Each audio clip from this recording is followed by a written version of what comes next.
Okay, so hi everyone, welcome to day 2 of crypto. Hope you all enjoyed day 1. And short introduction of ourselves again. I'm Jerron, and on Discord I go by Walter and I use Arch Linux. And I'm Wari. I go by Wari. I'm from NUS, and yeah. Okay, so today we'll be going through these 6 topics, or really 5 without a conclusion. I'll give you a bit to read through. I'm not gonna read it out. Alright, next slide. So first off, we're going to begin with an introduction to asymmetric cryptography. But first, let's have a recap from last week. So Alice and Bob are 2 people that we will use as placeholders. And again, Alice has a secret crush on Bob, and she only wants Bob to know that she likes him. But there are a few problems. So firstly, anyone can read Alice's data, so they can see that Alice likes Bob, which is not good. And anyone can modify Alice's data. So let's say they want to change it from I like you to I hate you, and this makes Bob sad, and it also puts Alice in a tough spot, which is again not ideal. Next one.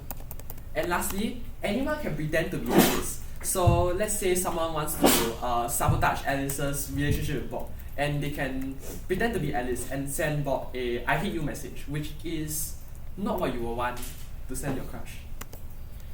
Okay, so with those 3 problems, this ties into our CIA triad, or confidentiality, integrity, or authenticity. And this is what we went through last week, so I won't be repeating. Next slide. So, if you guys recall, last week we went through symmetric cryptography, which uses the same key to both encrypt and decrypt the data. However, so in symmetric cryptography, again, it uses a shared key to do both encryption and decryption, and it can be in the form of block ciphers or stream ciphers, but usually it's in the form of block ciphers. And it guarantees confidentiality because only the sender or recipient can decrypt the ciphertext. However, it does not guarantee integrity or authenticity because of the way symmetric cryptography works. Today we'll be covering asymmetric cryptography, where, as per the name, it uses 2 different keys, the public key for encryption as well as the private key for decryption. So the recipient has both the public and private keys, and the sender only has the public key. So the sender can use the public key to encrypt the message. However, only the recipient can use the private key to decrypt the message. So let's say the public key gets leaked. Nothing's going to happen because it's public and anyone can encrypt. It doesn't matter. However, only the recipient can decrypt, which is the important part, and that guarantees confidentiality. So on the other hand, the sender also has their own public and private keys, and the sender can use their own private key for signatures. And what are signatures exactly? We'll get into that shortly. But basically, using the private key, we can sign a message to ensure that it's only the sender that sends the message. So now moving on, we're bringing a new character called Charlie. And Charlie wants to buy items online, on Shopee or Lazada, I don't know when, 2026. And she needs to enter her billing details into the website in order to pay. And the server needs to be able to decrypt the billing details. Now, obviously we'll encrypt the billing details because we don't want to send raw credit card numbers on an insecure communication channel. If someone peeps at that, you're cooked. So anyone should be able to send data to the server. Next one. And so, for example, an interaction will like Charlie with a 16-digit credit card number, and the server will say, oh, you paid for the goods or items. Next one. And with symmetric cryptography, every user has to be allocated a different key because obviously you cannot risk someone else having your key, right? And so the server needs to store a different key for each user. But there's a problem. There are many users, like a lot. And this consumes a lot of storage space. And that is not ideal. So, can we do better? The answer is of course we can. So, with asymmetric cryptography, the server has one private key and everyone has the public key. So every user can encrypt their own credit card details. However, only the server can decrypt them, which is exactly what we need to prevent others from peeping at your credit card numbers. And this saves a lot of storage space because instead of one key for every user, you only need one key in total. So now, moving back to asymmetric cryptography, we have the definition, which is that the recipient has public and private keys, and public keys are used for encryption, private keys are used for decryption. And today we'll be going, or shortly, we'll be going through whether confidentiality, integrity, and authenticity are preserved by asymmetric cryptography.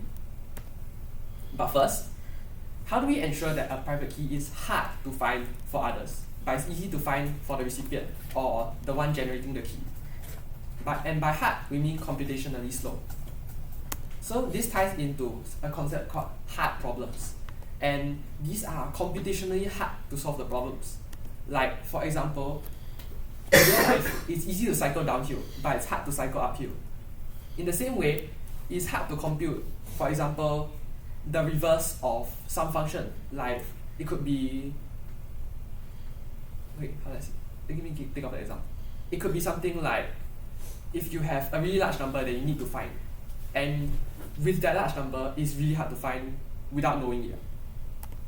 So, some examples of hard problems in cryptography would be factoring numbers. So it's really hard to factor a large number into its prime factorization. And this is what we will be denoting when we say factoring numbers, we really mean prime factorizations. So we'll be using this terminology a lot later. And it's used in RSA, which we will cover as our first asymmetric crypto system. And on the other hand, we have the discrete logarithm problem, or DLP. And we recall in regular math, so over like integers or decimals. If we have g and g to the power of x, we can recover x by taking the ln on both sides, or just doing log base g to the power of x. However, in modulo p, or to be more precise, modulo anything, it is hard to find x. And this is used in many crypto systems, such as Diffie-Hellman key exchange, which we will be covering later. So now recap onto data representation from yesterday. We'll be using long to bytes and bytes to long a lot today. So we recommend I recommend that everyone recalls what we learned last week and next time. The exercise. Okay. Oh no. Okay. So there was meant to be an exercise there, but never mind. Mm. So moving on to trapdoor functions. Trapdoor functions are similar to hard problems, but not exactly, because similarly to hard problems, they are easy to compute one way, but differently from hard problems, it's hard to compute the other without some specific information. So unlike hard problems, if you have some of that information, you can easily you can easily reverse it. So that quote-unquote information is usually gated by a hard problem like factorization or discrete logarithm problem. So an example would be a door. It's easy to close a door, but it's hard to open a door without a key. We are assuming the door is locked. So some examples of trapdoor functions will be exponentiation, modulo n, where n is not a prime. So sorry. So given n to the power of x modulo n, and x is known and it's small, so let's say it's 3. You need to know the factorization of n to recover m. And we remember that factorization of n is a hard problem, which is what the security of exponentiation relies on. Next slide. So moving back to the CIA triad, we'll now be going through whether asymmetric cryptography assures confidentiality. So we recall that confidentiality means that only the recipient and or sender should be able to decrypt the ciphertext. And only the recipient has the private key, which means that only the recipient can decrypt the ciphertext. And so confidentiality is achieved because only the recipient can decrypt the ciphertext. Now we'll be moving on to integrity and authenticity together. So this brings us back to our private keys, where only the recipient can decrypt a message.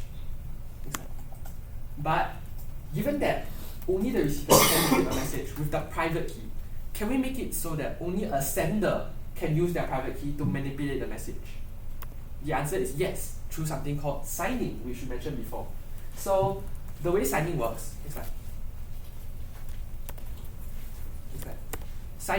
the way signing works is that the sender uses their private key to sign a message.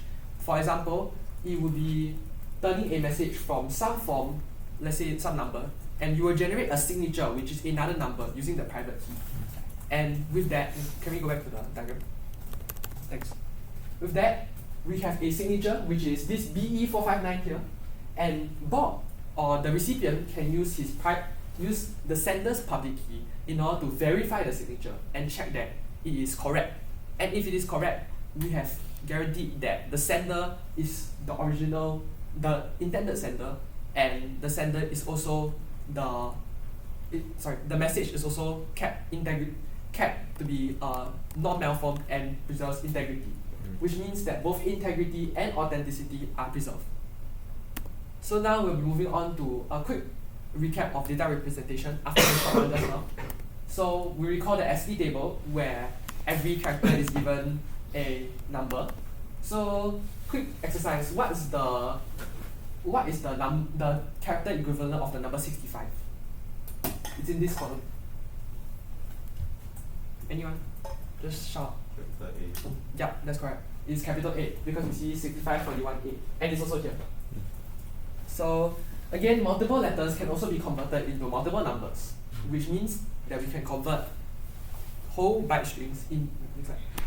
We can convert whole byte strings into numbers. And I missed out one slide, my bad.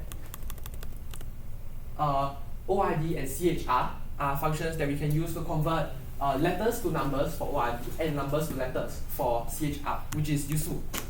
And moving on, we call this where the last character is given the smallest value, big endian. And conversely, we have big and little endian. Never mind. Okay, so I think big and little endian are on a later slide, but basically we have bytes where strings, and in Python we have strings, and these strings can also be in a different type of variable called byte strings. And in practice, or should I say when we are reading byte strings and strings, they are completely the same because the symbols and the letters are exactly one-to-one. However, in Python, byte strings behave a bit differently when you index them or when you use them for some encoding, which means that sometimes you want to use byte strings. Like for example, if you guys recall, PyCryptodom's long to bytes and bytes to long, they use bytes instead of strings because they want to ensure the exact encoding. So again, each byte has 256 possible values where every number is mapped by the ASCII table to a byte. And if you recall, for the numbers less than 32, there are non-printable bytes where, for example, this is a null byte, which is just nothing. And so it will be represented as \x00 for the null byte because the hex equivalent of 0 is 00. And so on for number 1 will be 01, etc, until we move on to 31, which is x1f. And I'm not sure what this is. I absolutely know. Okay, so now we'll be moving on to big and little endian. This is just a quick recap. So big endian, the last byte has the smallest value, and for little endian, the last byte has the biggest value. So if we were to convert an integer into both big and little endian, we will see that the big and little endian representations are just swapped. So that's just something to keep in mind. Yeah. So moving on to long to bytes and bytes to long, we will be using this a lot today. With that in mind, here's an exercise. Convert this integer to bytes in big endian. So with long to bytes will work. Alright, I see most of y'all have gotten the answer. So the answer is I.YCEP, which is what we are having today. So now, after we have gone through our recap, we'll be moving on to the new content for today, which starts with modular arithmetic.